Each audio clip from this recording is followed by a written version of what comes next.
खबर शामिल करते हैं जंग से रिपोर्ट राना शहबाज अजीज। गुज़िश्ता रोज़ Gaddafi badminton tournament Gaddafi ground satellite town Jhang में खेला गया, जिसमें chief organiser Chaudhry Maqbool Sardar, captain Roshan Zameer, organiser Chaudhry Khadim Hussain, Malik Naveed Chaudhry, Muzammil Rana Shahbaz Aziz और दीगर प्लेयर ने शिरकत की। सख्त मुकाबले के बाद मलिक नवीद और खुर्रम सईद ने पहली पोजीशन हासिल की। तमाम टीमों को मलिक नवीद की तरफ से बेहतरीन डिनर का एहतमाम किया गया। आखिर में राना शहबाज अजीज ने दुआ खैर करवाई। तमाम दोस्तों ने खूब इंजॉय किया।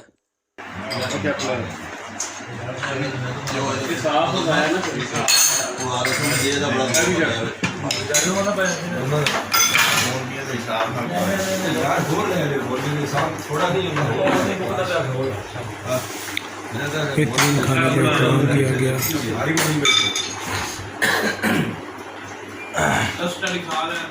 राणा साहब तो प्रोफेशनल आजकल मीडिया पर्सन हो रहे हैं।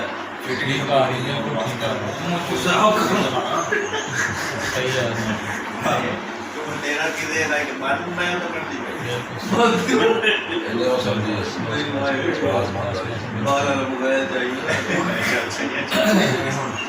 जो तो यार अभी ते हुन ये जुगता वाले पास भी जितू है।